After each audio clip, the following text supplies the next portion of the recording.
दुसऱ्याच्या ताब्यात देऊ नये. मरे तोपर्यंत आपले पैसे आपल्या ताब्यात असावे. हाही अमृतानुभव आहे का?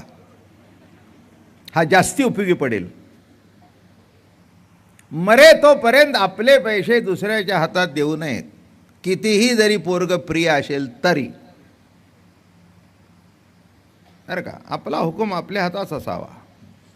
कमी पडले तर त्यांना द्यावे, पण आपला हुकूम घर आपल्या नावावर असावं. त्यांनी म्हणू नये खाली करान जा, तुम्ही व्हा खालीन घ्या. हे सुद्धा माझा अमृत अनुभव नीट आहे का? शेवट सुखाचा होईल.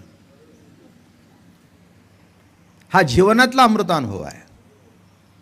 आणि हा अमृत अनुभव ज्यांना कळला नाही ते इस्टेट असून सुद्धा भिकेला लागले. इस्टेट असून भिकेला लागले.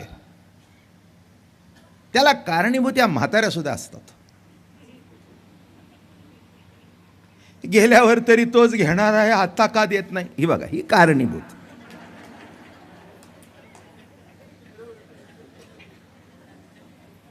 सगळ्यांना कसं पटलं बघा, अगदी खुश झाल्या सगळ्या.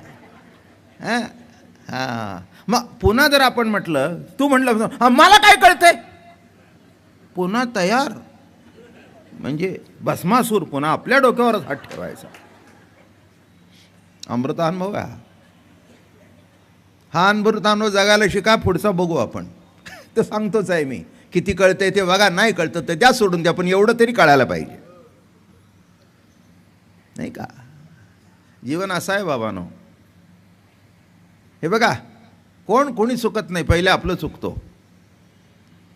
मुलाबाळांना द्यावं, सगळं करावं. पुरुषांना सांगतो, तुमच्या मागे बायकोचंच नाव घालून ठेवा, पोरांचं घालू नका. नाही तर तुम्ही जाल आणि तिला भीक मागायला लावाल. आणि तिला पण कॉन्ट्रॅक्ट घालून ठेवा की तिने कुणाला देऊ नये, नाही तर तिला माहेरचं प्रेम यायचं.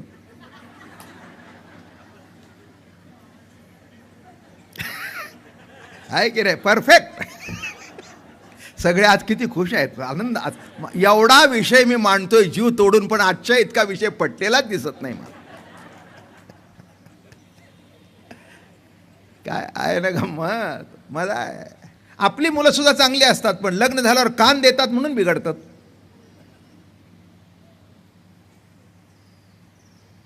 काय म्हटलं मी? तुमच्या मुलांना बिघडायला कारण काय?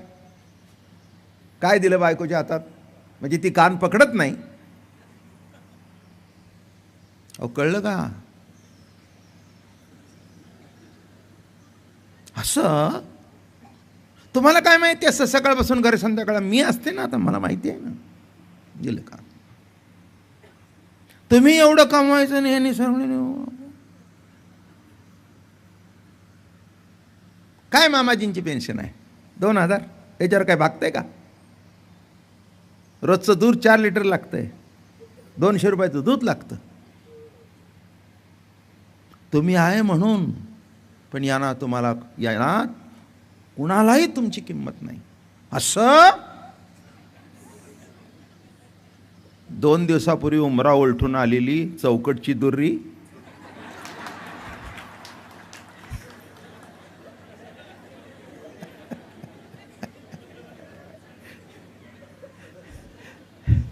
दोन दिवसापूर्वी आली. आप्पा, तुम्हाला लक्षात असेल तो 50 दिवसाचा उत्सव झाला आणि हा मी दृष्टांत सांगितला होता, तेव्हा त्या दिवसापासून काउंटरवर प्रत्येक जण यायचं. या कॅसेटचा हायेस्ट सेल झाला, चौकट दुर्री द्या. चौकट दुर्री द्या. काय त्याच्या अगोदर काय असतं? हे जे म्हातारी माणसं असतात त्यांच्या घरात हुकूम असतो,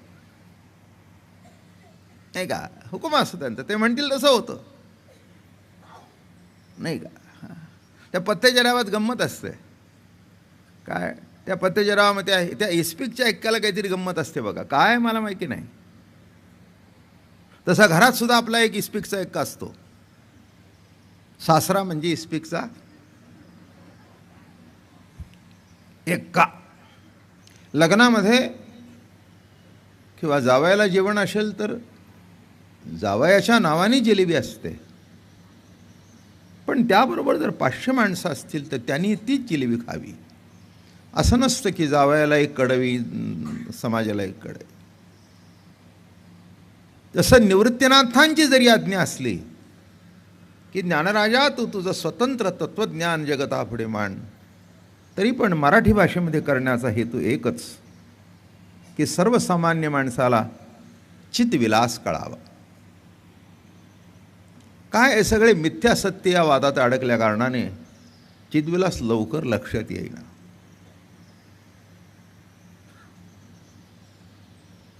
माया, आवरण, सगळेजण त्या वेदांतामध्ये जास्ती अडकले. वेदांत शब्दाचाच अर्थ असा आहे वेद्य वेद्य जाणीव, जाणीवेचा अंत. जाणीवेचा न अंत होता तर जाणीव वाढून अहंकार वाढत असेल तर त्याला काय म्हणावं ते तुमचं तुम्ही पाहून घ्या. तेव्हा इथे महत्वाचा भाग असा आहे की जगत हे मिथ्या आहे.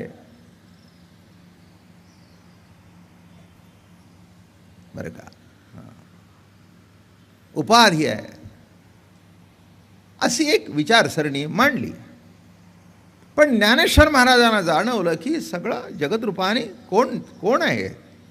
परमात्माच जगतरूपाने नटलेला आहे. तिथे कमी जास्ती म्हणायला काय कारण आहे? असं करत करत सुरुवातीला शिवशक्ती, मग गुरु शिष्य, तर आणि आता आपलं जे चालू आहे ते वाचारुण विमोचन. आणि वाचारुण सांगत असताना फार सुंदर विषय आला. बंदची तव वाओ मा मोक्ष के प्रसव. मुळात बंदच नाही तर मोक्ष कुठे आला? लक्षात ठेवा, वारकरी संप्रदायाच्या तत्त्वज्ञानामध्ये मोक्ष मानत नाहीत आणि अमृतानुभवाचं तत्त्वज्ञान सुद्धा मोक्ष मानत नाहीत. पण काही मंडळी मोक्ष प्रतिपादन करतात, हा त्यांचा मोठेपणा आहे.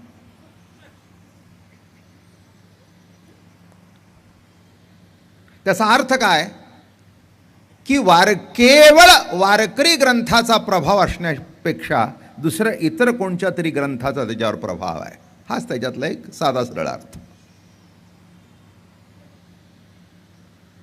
जेव्हा आपली मुलं आपलं ऐकत असतात तेव्हा आपल्याला वाटतं आपला प्रभाव आहे, पण जेव्हा ऐकत नाही तेव्हा कळतं की आता दुसरा कोणाचा तरी प्रभाव आहे. साधं सरळ गणित आहे की कालपासून ऐकत होतं ना आज ऐकत नाही, काय झालं? याचा अर्थ दुसरा कोणाचा तरी प्रभाव आहे. तसं घेईन मी जन्म यादसाठी देवा तुझी चरण सेवा साधावया, नाही का? ज्ञानेश्वरी सुद्धा सांगते, जरी गीता मोक्षदायिनी असली तरी ज्ञानेश्वरी प्रेमदायिनी आहे.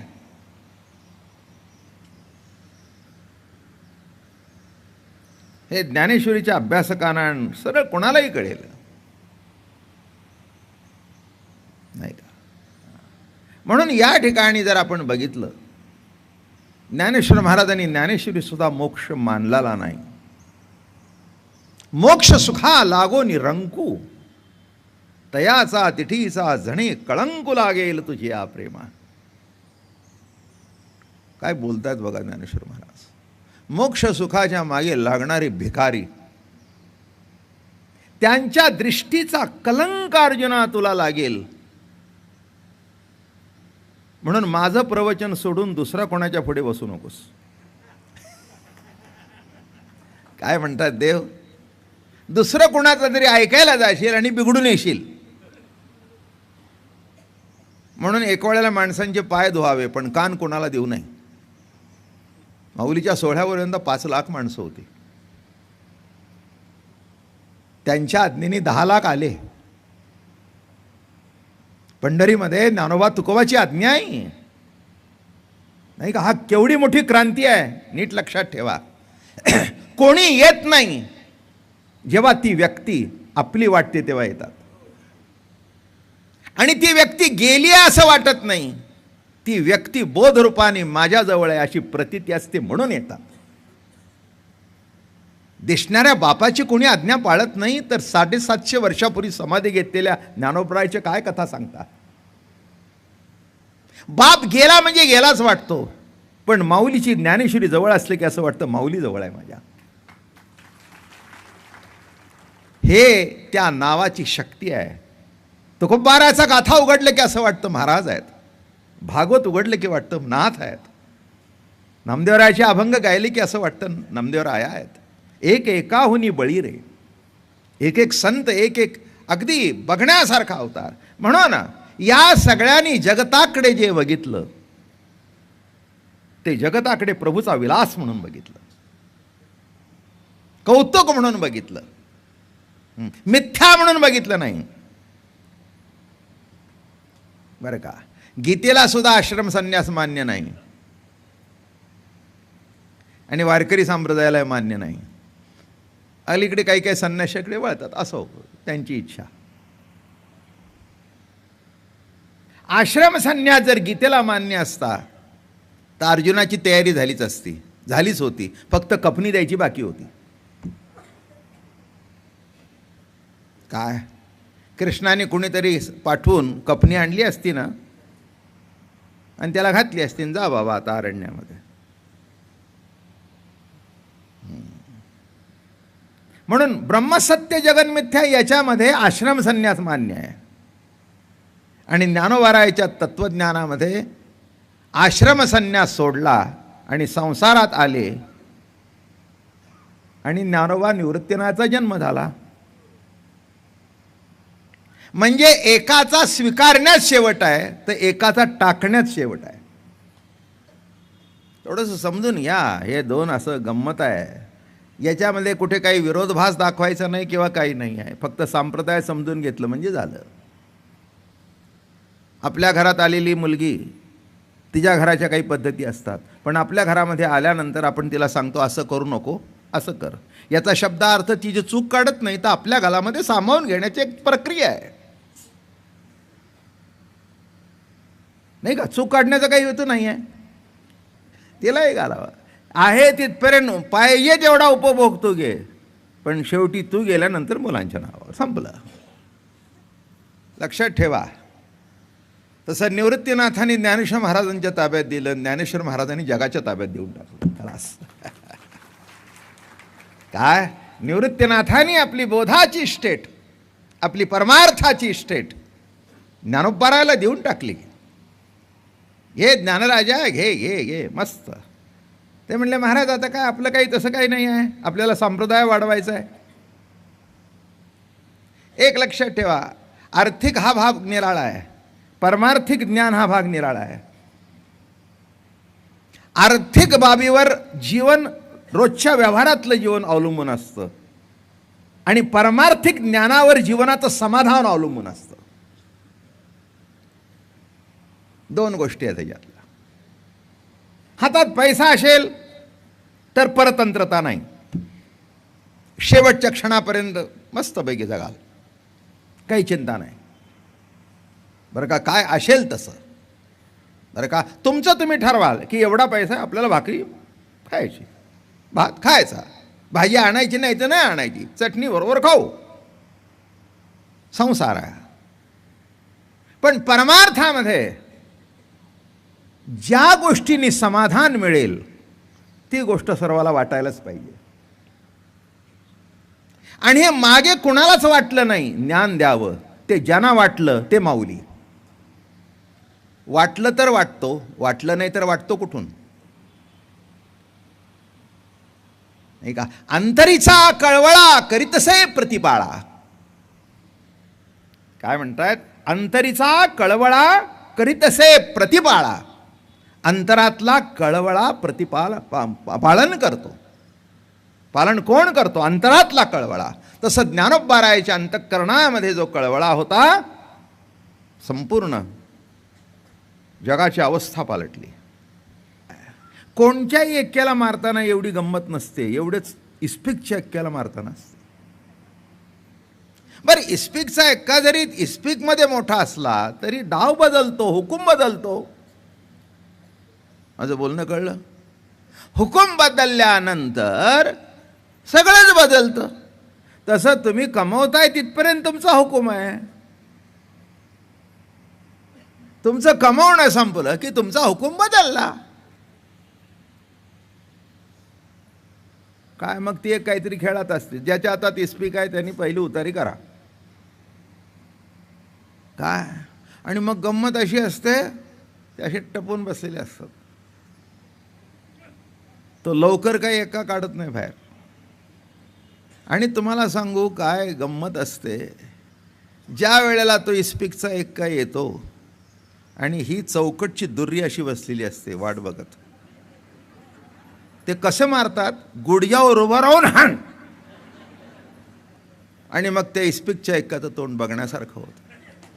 अहो म्हटलं वाईट का वाटलं? अहो काय सांगा म्हणले महाराज, चौकटच्या दुर्रींनी इस्पिकचा एक्का मारला, हुकूम पालटला, चुकलं काय? कालपर्यंत इस्पिक हुकूम होता, आता हुकूम पालटला, डाव पालटला. चौकटच्या दुर्रीने इस्पिकच्या एक्काला हाणला, तिर्रीने राजाला हाणला, चौकीने राणीला हाणली आणि सगळी चित्र संपली.